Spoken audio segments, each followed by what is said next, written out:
Hello everyone, welcomes to a channel navigate institute. This is Sakil Latoria. जैसा कि आप लोगों को पता है कि आज एमपीपीईबी सब इंजीनियर का एग्जाम था, तो मॉर्निंग की शिफ्ट में जो आपका एग्जाम हुआ है उस एग्जाम में किस टाइप के क्वेश्चंस आपके टेक्निकल में पूछे गए हैं, तो आप इस वीडियो में हम उन क्वेश्चंस को देखने वाले हैं कि किन किन टॉपिक से वो क्वेश्चंस आए हैं, कौन कौन से क्वेश्चंस पूछे गए हैं, जिससे कल जो 10 तारीख को आपका एग्जाम होने वाला है, तो जिन स्टूडेंट का कल की डेट में एग्जाम होने वाला है तो उनको बहुत ज़्यादा हेल्प मिल जाएगी कि किस टाइप के क्वेश्चंस आपसे पूछे जा रहे हैं। तो बने रहिए वीडियो के अंत तक। चलिए स्टार्ट करते हैं।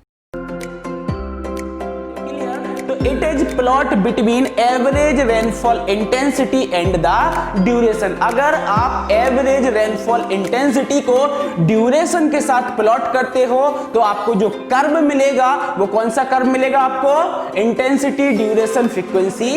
बहुत प्रैक्टिकल एग्जांपल लेते हैं समझने के लिए।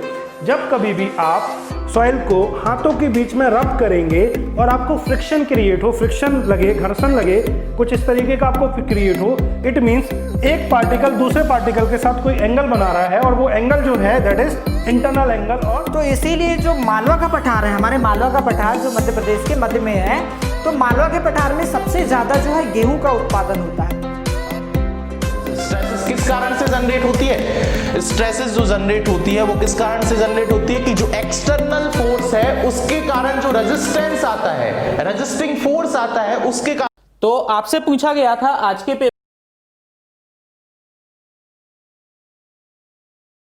पेपर में work modulus for ideal fluid.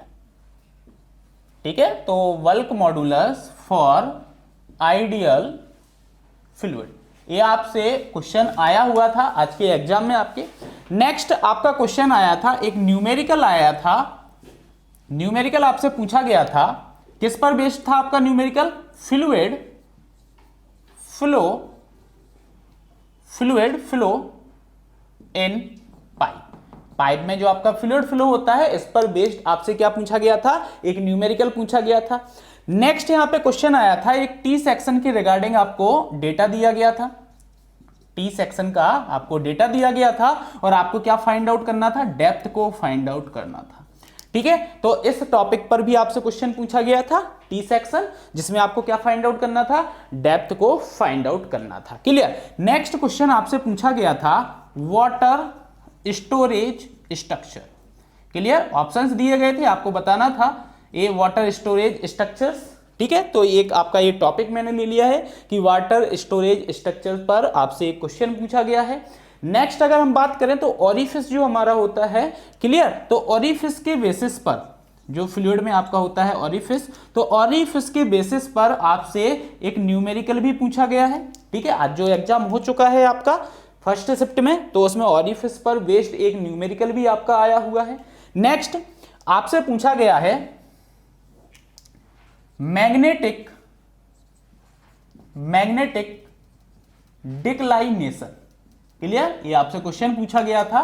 ठीक है, कि मैग्नेटिक डिक्लाइनेशन क्या होता है, तो क्वेश्चन में इसकी पूरी डेफिनेशन दी गई थी और ऑप्शंस में आपका दिया गया था, तो उसका आंसर जो था आपका मैग्नेटिक डिक्लाइनेशन था। तो मैग्नेटिक डिक्लाइनेशन से आपको क्वेश्चन पूछा गया था। ठीक है, अब नेक्स्ट अगर हम देखें तो जो हमारा क्यूएससी सब्जेक्ट होता है, क्वांटिटी सर्वेइंग और एस्टिमेशन वाला, उससे यूनिट का भी क्वेश्चन आपसे पूछा गया था। क्लियर, तो यूनिट्स पर आपके एक या दो क्वेश्चन आपके आए हुए थे यूनिट्स के रिगार्डिंग। यूनिट्स पूछी गई थी वहां पे मेजरमेंट की। ठीक है, तो ये भी आपको याद रखना कि जो क्यूएससी हमारा सब्जेक्ट है उसमें जो भी यूनिट्स हैं, जो भी हम वर्क करते हैं, उन सब की यूनिट्स आपको पता होनी चाहिए। ठीक है, नेक्स्ट अगर हम बात करें तो जो हमारा एनवायरनमेंट, जिसको पीएचई बोलता है व्यापम अपने सिलेबस में, पब्लिक हेल्थ इंजीनियरिंग, उसमें आपका जो सैंड फिल्टर होता है, फिल्ट्रेशन की प्रोसेस होती है, उसमें आप यूज करते हो slow sand filter. Clear, slow sand filter. तो स्लो सैंड फिल्टर में आप क्या यूज करते हो? एक सैंड का बेड यूज करते हो। तो इस सैंड बेड की आपसे क्या पूछी गई थी?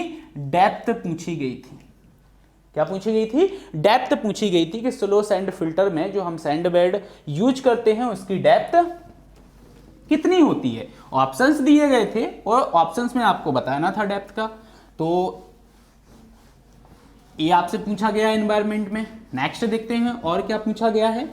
तो नेक्स्ट आपसे पूछा गया था स्लो सैंड फिल्टर हो गया। स्लो सैंड के बाद आप नेक्स्ट कौन सा पढ़ते हो? Rapid sand filter, clear.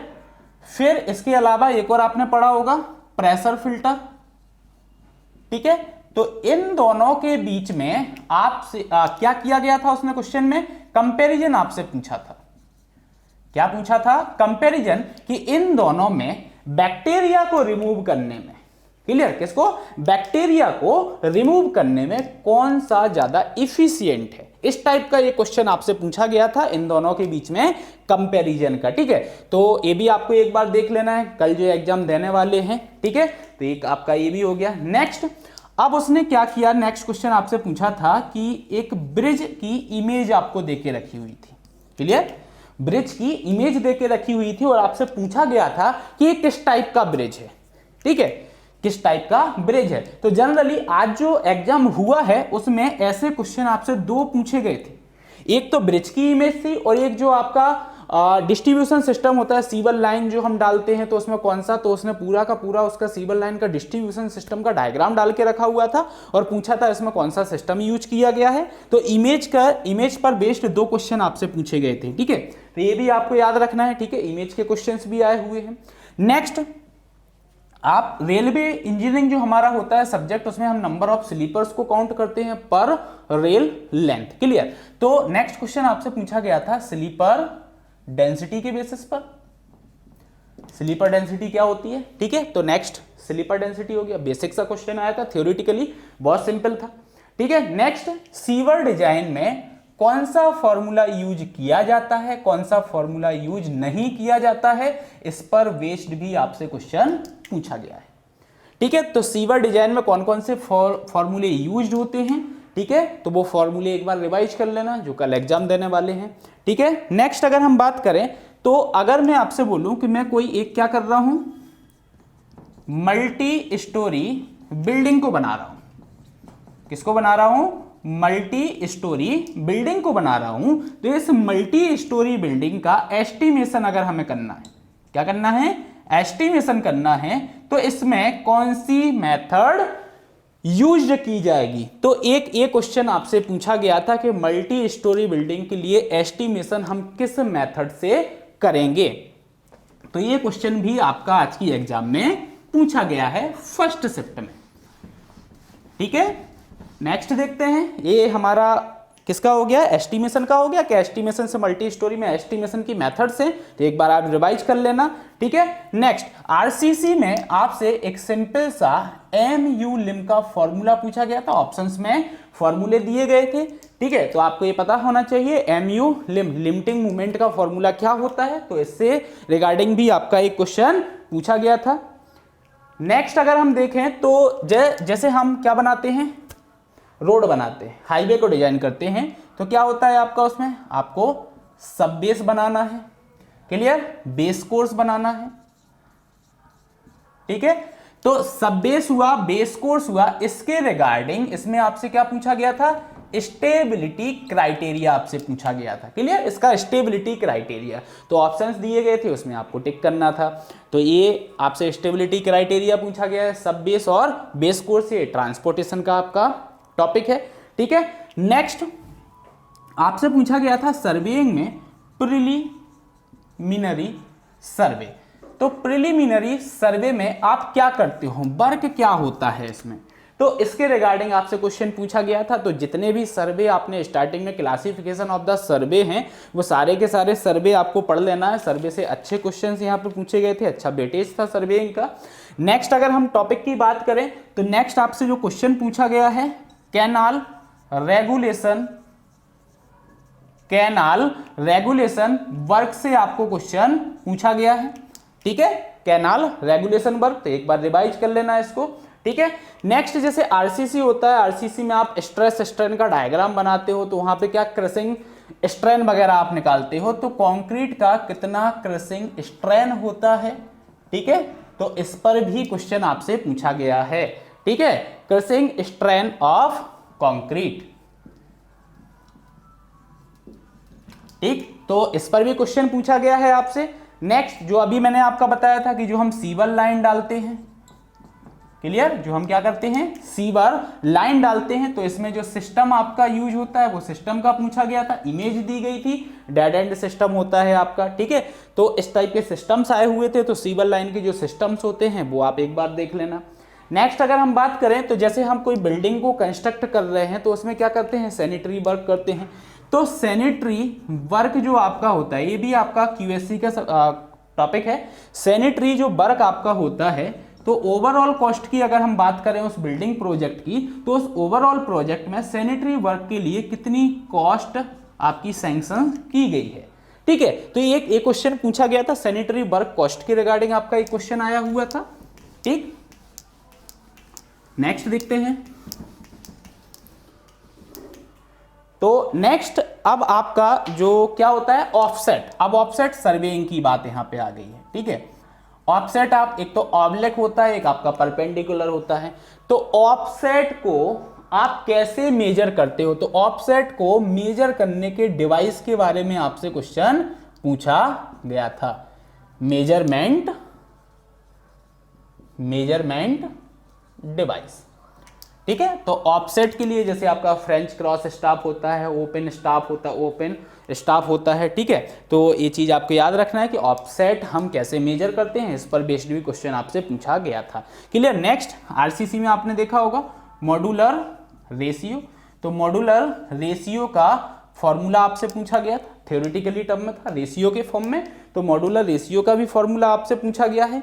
Next एक छोटा सा न्यूमेरिकल आया था, ठीक है। न्यूमेरिकल किस पे आया था आपका, एसएसडी आपको दी गई थी, स्टॉपिंग साइड डिस्टेंस आपको दी गई थी, और आपको क्या आईएसडी फाइंड आउट करना था, ठीक है। तो इस पर एक छोटा सा न्यूमेरिकल आया था, कुछ नहीं था, जनरली वैल्यू दी थी, आपको मल्टीप्लाई करके आईएसडी वहां पे फाइंड आउट कर देना था, ये आया था।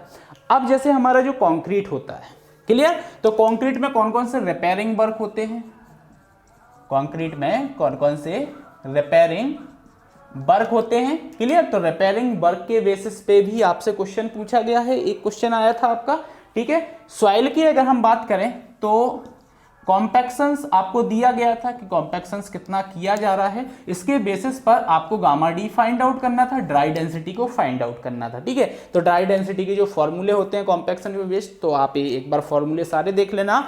सॉइल के वहां से छोटा सा न्यूमेरिकली आया था, तो शायद कल जो आपका एग्जाम होगा उसमें भी आपसे मे बी न्यूमेरिकल पूछ लिया जाए।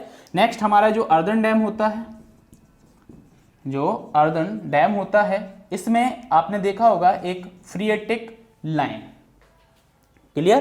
क्या देखी होगी आपने, फ्रीएटिक लाइन। तो इस फ्रीएटिक लाइन के बेसिस पर भी एक क्वेश्चन आपके एग्जाम में पूछा गया है, आज जो हुआ आपका एग्जाम, क्लियर। नेक्स्ट अगर हम बात करें तो फिर से एनवायरनमेंट की यहाँ पे बात होती है। तो बीओडी का जो हम टेस्ट करते हैं, बीओडी 5 जो आपका होता है, तो इस बीओडी 5 टेस्ट के बेसिस पे भी आपसे क्वेश्चन पूछा गया था, क्लियर। टेम्परेचर के रिगार्डिंग, कितना टेम्परेचर पे आप करते हो, तो बीओडी का जो टेस्ट होता है एक बार रिवाइज कर लेना आप, क्लियर। नेक्स्ट रिजिड पेमेंट जो हमारा होता है, क्या होता है, रिजिड पेमेंट हमारा जो होता है, इसके टाइप आपसे पूछे गए थे आज के पेपर में, क्लियर। रिजिड पेमेंट के टाइप आपसे पूछे गए हैं, तो एक बार आपको ये भी रिवाइज कर लेना है, देख लेना है। बस आपने पढ़ तो सारा रखा हुआ है, बस एक बार जो टॉपिक ये मैं बता रहा हूं कि आज के पेपर में आए हुए हैं, एक बार आप बस ऊपर ऊपर की नज़रों से इनको देख के जाएं, ठीक है। और अगर कुछ छूट रहा है तो थोड़ा बहुत पढ़ भी लें। तो ये आपका हो गया यहाँ पे टाइप ऑफ रिजिड पेमेंट। अब नेक्स्ट जो आपसे क्वेश्चन पूछा गया था वो देखते हैं। तो नेक्स्ट क्वेश्चन जो यहां पे आया हुआ है वो आया है आपका किससे, लेबलिंग से। अब लेबलिंग से कमेंट में आंसर आप लोग बताओगे कि जैसे ये आपकी यहाँ पे कोई रिवर आ गई है, यहाँ पे आपका इंस्ट्रूमेंट लगा है, यहाँ पे आपका इंस्ट्रूमेंट लगा है, और आप ये लेबलिंग कर रहे हो, क्लियर। तो लेबलिंग के बेसिस पे आया था, जैसे रेसिप्रोकल लेबलिंग होता है, डिफरेंशियल लेबलिंग होता है, ठीक है, प्रोफाइल लेबलिंग आपका होता है, ठीक है। तो आपको याद रखना है लेबलिंग के जो टाइप होते हैं वो आपको पढ़ के जाना है, वहां से आपको क्वेश्चंस पूछे जा सकते हैं। यहाँ पे भी आपकी इमेज दी हुई थी और उस इमेज के बेसिस पर आपको बताना था कि ये कौन सी लेबलिंग है, ठीक है। तो ये आपको याद रखना है कि लेबलिंग पे भी क्वेश्चन आया था। अब स्टील की अगर मैं बात करूं तो स्टील में आपसे एक क्वेश्चन पूछा गया था based on the lacing, clear. तो लेसिंग के जो आपके रिकमेंडेशन हैं जो इंडियन स्टैंडर्ड ने रिकमेंड किए हुए हैं दैट इज IS 800 2007। तो ये आपको रिकमेंडेशन पूरे पढ़ लेना है जितने भी यहाँ पे स्टील स्ट्रक्चर के लिए रिकमेंडेशन दिए गए हैं, ठीक है। नेक्स्ट अगर हम यहाँ पे बात करें तो आपका type of foundation, clear. Foundation के टाइप से भी आपका क्वेश्चन यहाँ पे आया है, ठीक है। तो ये भी आपको याद रखना है, फाउंडेशन टाइप्स, ठीक है। तो ये क्वेश्चन भी आपसे पूछा गया था। नेक्स्ट यहां पे एक क्वेश्चन आया था FSI का फुल फॉर्म, क्लियर। तो यहां पे फुल फॉर्म से आपको दो क्वेश्चन पूछे गए थे, एक तो FSI का आपका फुल फॉर्म पूछा गया था और दूसरा पूछा गया था LIDAR, क्लियर, लिडार जो होता है रिमोट सेंसिंग में, तो इसका भी फुल फॉर्म पूछा गया था। तो ये याद रखना है, ये फुल फॉर्म QSC में मोस्टली आपने देखे होंगे, छोटी छोटी टर्म्स लिखी रहती हैं, तो आपको वो टर्म्स जो हैं तो उनके फुल फॉर्म आपको पता होना चाहिए, जैसे SOR होता है आपका, ठीक है। तो ये आपके फुल फॉर्म से दो क्वेश्चन पूछे गए थे, दो क्वेश्चन आपके पूछे गए थे IAS कोड के बेसिस पर, क्लियर। IAS कोड आपको पता होना चाहिए कि किस चीज में हम कौन सा IAS कोड लगाते हैं, तो आपको ये रिवाइज कर लेना कि हम कौन कौन से IAS कोड यूज करते हैं, जितने भी हमारे सब्जेक्ट हैं उनमें कितने IAS कोड यूज होते हैं। तो ये लिस्ट आपके पास होगी, आप लोगों ने बनाया होगा कंटेंट, तो आप एक बार ये रिवाइज कर लेना IAS कोड का कि किस चीज में हम कौन सा IAS कोड का यूज करते हैं, क्लियर। अब नेक्स्ट अगर हम बात करें तो ब्रिक, क्लियर। नेक्स्ट हमारा क्या है, ब्रिक कंपोजिशन। तो ब्रिक कंपोजिशन में आपसे पूछा गया था 20 to 30% जो हमारा इंग्रेडिएंट होता है वो कौन सा होता है, तो ब्रिक कंपोजिशन का आपसे क्वेश्चन पूछा गया था। नेक्स्ट अगर हम यहां पे बात करें तो जो हमारे पेबल्स ब्लॉक होते हैं, पेबल्स ब्लॉक होते हैं, इसमें भी आपसे कंपोजिशन पूछा गया था, क्लियर। कंपोजिशन यहाँ पे पूछा गया, तो मैक्स टू मैक्स कौन सा पार्ट होता है, तो इंग्रेडिएंट आपके लिखे हुए थे चारों ऑप्शंस में, तो आपको बताना था कि इसमें कौन सा इंग्रेडिएंट का कंटेंट ज्यादा होता है, ठीक है। तो ये आपका आया था। नेक्स्ट जो परमिसिबल स्ट्रेसेस हमारी होती हैं, तो परमिसिबल स्ट्रेसेस की वैल्यू आपसे पूछी गई थी, क्लियर। तो ये जो स्ट्रेसेस होती हैं आपकी परमिसिबल स्ट्रेसेस की जो वैल्यू है, तो आपको ये एक बार देख लेना है, RCC की बात कर रहा हूं, ठीक है। तो आपको ये देख लेना है, यहां से भी आपका क्वेश्चन पूछा गया था, क्लियर। नेक्स्ट आपका क्वेश्चन पूछा गया था बिल्डिंग फिनिशिंग से, किससे पूछा गया था, बिल्डिंग फिनिशिंग से, ठीक है। तो ये फिनिशिंग वर्क जो आपका होता है बिल्डिंग में, तो ये आपका बिल्डिंग फिनिशिंग वर्क से क्वेश्चन आया था, तो एक बार आपको ये भी देख लेना है। तो ये सारे क्वेश्चंस अपन ने देख लिए हैं, अभी और भी हैं जो पूछे गए हैं आपसे, वो भी देख लेते हैं। तो नेक्स्ट आपसे पूछा गया था, जैसे आपका सर्वेइंग है, सर्वेइंग में टाइप आपने देखा होगा कि कर्वेचर ऑफ अर्थ कौन से सर्वे में इग्नोर्ड किया जाता है, तो आपको पता है इसके बेसिस पे दो ही सर्वे आपके होते हैं, एक होता है प्लेन सर्वे, एक होता है जियोडेटिक सर्वे, क्लियर। तो ये आपसे पूछा गया था कि कर्वेचर ऑफ अर्थ जो आपका होता है किस सर्वे में इग्नोर्ड किया जाता है, इस पे बेसिस पे क्वेश्चन आया था। नेक्स्ट अगर हम यहां पे बात करें तो जो हमारा हाइड्रोलॉजी होता है, हाइड्रोलॉजी में आपसे पूछा गया था क्वेश्चन मास कर्व के बेसिस पे, कि जो मास कर्व हमारा होता है वो किन दो क्वांटिटी के बीच में प्लॉट किया जाता है, क्लियर। तो आपको ये भी जो हाइड्रोलॉजी है उसमें जितने भी कर्व हम बनाते हैं, ग्राफ्स हम बनाते हैं, तो किन किन के बीच में वो प्लॉट किया जाता है वो आपको पता होना चाहिए, क्लियर। तो वो भी आप एक बार रिवाइज कर लेना। जैसे आपका सर्कुलर चैनल है, क्या है, सर्कुलर चैनल आपका है, तो सर्कुलर चैनल जो आपका है इसमें आपसे पूछा गया है हाइड्रोलिक मीन डेप्थ का फॉर्मूला, क्लियर। क्या पूछा गया है आपसे, सर्कुलर चैनल है और उसमें आपसे पूछा गया है हाइड्रोलिक मीन डेप्थ का फॉर्मूला। तो ये आपका हाइड्रोलिक मीन डेप्थ का जो फॉर्मूला होता है ये आपको पता होना चाहिए, एक बार आप इसको भी रिवाइज कर लें, ठीक है। नेक्स्ट अगर हम बात करें तो आपसे हाइड्रोलॉजी में ही पूछा गया था duration frequency curve, duration frequency curve, ठीक है। तो ड्यूरेशन फ्रीक्वेंसी कर्व किन के बीच में प्लॉट होता है, ये भी आपसे क्वेश्चन पूछा गया है। तो मोस्ट इंपॉर्टेंट है ये चीज़ें कि जो कर्व्स आपके हैं किन किन के बीच में प्लॉट किए जाते हैं, एक बार आप रिवाइज करके जाएं। नेक्स्ट क्वेश्चन आपसे पूछा गया था जो एनवायरनमेंट आपका है तो oxidation pond, clear, oxidation pond की अगर हम बात करें तो ऑक्सीडेशन पॉन्ड की क्या डेप्थ होती है, तो इस डेप्थ के रिगार्डिंग आपसे क्वेश्चन पूछा गया था। तो मैं यहाँ पे आपको यही सजेस्ट करूँगा कि जितने भी आपके वेस्ट वाटर अपन ट्रीटमेंट करते हैं, ट्रीटमेंट यूनिट्स होती हैं, क्लियर, डोमेस्टिक वाटर जो होता है उसमें भी हम ट्रीटमेंट करते हैं, तो सबके डिजाइन क्राइटेरिया एक बार आप जरूर रिवाइज करके जाएं। यहाँ पे क्वेश्चंस आपके डिजाइन क्राइटेरिया से 3 से 4 क्वेश्चंस पूछे गए हैं, ठीक है। आप कहाँ, अब आपको ये तो मैंने बता दिया आज के पेपर में कौन कौन से आए हुए हैं डिजाइन क्राइटेरिया, क्लियर। तो कल के पेपर में कहीं से भी पूछा जा सकता है, तो आपको सारे डिजाइन क्राइटेरिया एक बार रिवाइज करके जाना है, क्लियर। नेक्स्ट हम बात करें तो सॉइल में आपसे नेक्स्ट क्वेश्चन पूछा गया था मोहर्स कॉलम थ्योरी। तो मोहर्स कॉलम थ्योरी पर बेस्ड आपसे एक क्वेश्चन पूछा गया था, तो एक बार आप इसको भी रिवाइज कर लें, क्लियर। नेक्स्ट बिल्डिंग मटेरियल की अगर मैं बात करूं तो टिम्बर आपकी जो होती है, टिम्बर में आप क्या करते हो, सीजनिंग करते हो, क्लियर। टिम्बर क्या करते हो, सीजनिंग करते हो। सीजनिंग पर बेस्ड भी आपका एक क्वेश्चन पूछा गया था, तो टिम्बर को एक बार रिवाइज कर लें, इंपॉर्टेंट टॉपिक है। टिम्बर सीजनिंग से तो आया है क्वेश्चन, साथ में टिम्बर के लिए हम क्या करते हैं, प्रिजर्वेशन भी करते हैं। तो प्रिजर्वेशन पर भी आपसे क्वेश्चंस पूछा गया था। जैसे व्हाइट अंट्स जो होती हैं, सफेद चींटियां आपकी जो होती हैं, तो वो आपकी लकड़ी को खराब ना करें तो हम कौन सा पेंट उस पर अप्लाई करते हैं, तो that is preservation of timber. तो यहां से भी आपको क्वेश्चन पूछा गया है।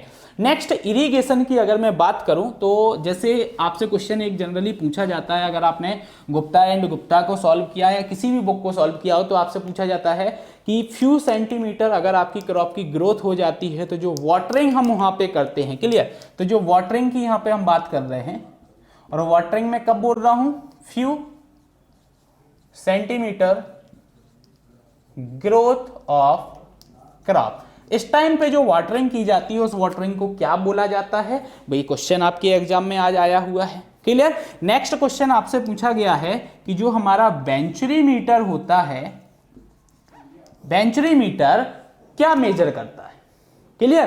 तो मेजरिंग डिवाइस है फ्लूइड मैकेनिक्स में, तो आपको ये भी याद रखना है, ठीक है, कि जो मेजरिंग डिवाइस है एक बार पढ़ लेना है, कौन से मेजरिंग डिवाइस से हम क्या मेजर करते हैं, क्लियर। नेक्स्ट अगर हम बात करें तो जो पेडेस्ट्रेन ग्रीन सिग्नल आपका जो होता है, ग्रीन सिग्नल जो आपका होता है, तो इसको उसने पूछा था कि आईआरसी की जो गाइडलाइन है, आईआरसी की जो गाइडलाइन है उसके बेसिस पे क्या क्राइटेरिया होता है। ऑप्शंस दिए गए थे, डायरेक्टली वैल्यू आपको दी गई थी, आपको ये रिकमेंडेशन देख लेना है एक बार कि इसके लिए क्या रिकमेंडेशन है। ये क्वेश्चन आपसे पूछा गया था, सिंपल है, इतना ज्यादा टफ नहीं था। नेक्स्ट अगर हम क्वेश्चन की बात करें तो नेक्स्ट क्वेश्चन आपका सर्वेइंग से ही आया था, क्लियर। अब आप क्या करते हो, टैलीज जो आपकी होती हैं, क्लियर, ब्रास की बनी हुई क्या होती हैं, टैलीज जो आपकी होती हैं, तो टैलीज का आप क्या करते हो, यूज करते हो, क्लियर। तो यहां पे पूछा गया था कि जो आपकी मैट्रिक चेन होती है, मैट्रिक चेन आपकी जो होती है 20 मीटर की और 30 मीटर की, इसमें जो टैलीज होती हैं वो कितने मीटर्स पे फिक्स की जाती हैं, ठीक है। कमेंट बॉक्स में आप आंसर जरूर बताइएगा जो भी मैं पॉइंट बता रहा हूं कि टैलीज जो होती हैं आपकी 20 मीटर और 30 मीटर की मैट्रिक चेन में कितने मीटर पे हम इसको इंस्टॉल्ड करते हैं। ये क्वेश्चन भी आपसे पूछा गया है, एग्जाम में आया है, ठीक है। नेक्स्ट यहाँ पे क्वेश्चन आपसे पूछा गया था रेनॉल्ड्स नंबर।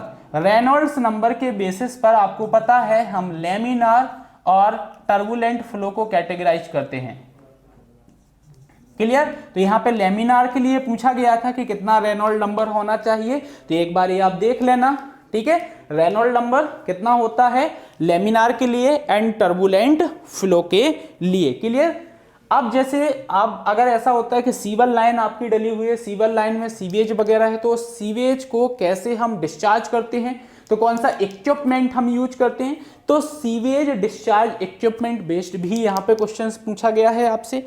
नेक्स्ट एक न्यूमेरिकल आपका आया था कि जैसे टाइम फैक्टर आपको दिया गया था, रवि सीजन जो क्रॉप आपका होता है तो उसमें टाइम फैक्टर आपको दिया गया था, उसके बेसिस पर आपको नंबर ऑफ डेज को काउंट करना था। तो एक आपसे ये भी न्यूमेरिकल पूछा गया था।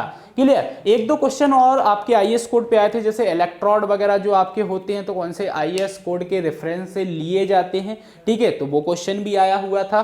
तो आज का जो पेपर आपका ओवरऑल हुआ, उस पेपर में आपसे इतने टॉपिक से क्वेश्चंस पूछे गए थे। आई होप सो आप लोग ने ये वीडियो पूरी देखी होगी और जो लोग कल एग्जाम देने वाले हैं हेल्पफुल होगा उनके लिए अगर ये वीडियो पूरी देखी हुई है।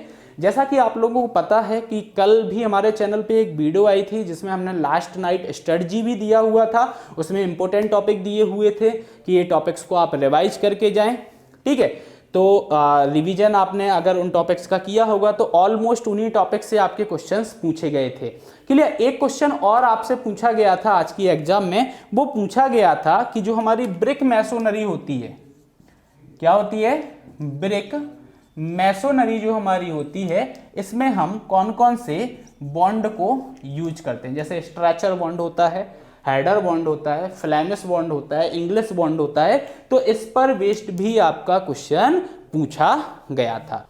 तो जैसा कि अभी हमने डिस्कस कर लिया है कि आज का जो मॉर्निंग शिफ्ट में आपका एग्जाम हुआ है व्यापम सब इंजीनियर का, उसमें कौन कौन से टॉपिक से क्वेश्चंस पूछे गए हैं, कौन कौन से क्वेश्चंस आए हुए हैं। होप सो ये वीडियो आपके लिए बहुत ज़्यादा हेल्पफुल होगी जो कल एग्जाम देने वाले हैं। एक बार इन टॉपिक्स को जरूर रिवाइज करके जाएं।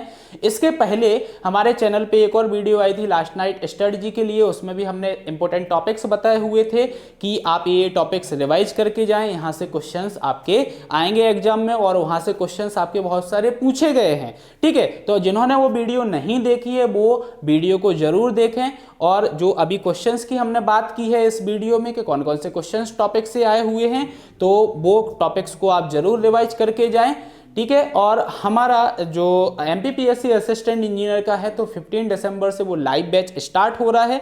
तो अगर आप उसमें एडमिशन लेना चाहते हैं तो डिस्क्रिप्शन में लिंक दी गई है, तो आप उस लिंक पे क्लिक करके और इंफॉर्मेशन ले सकते हैं।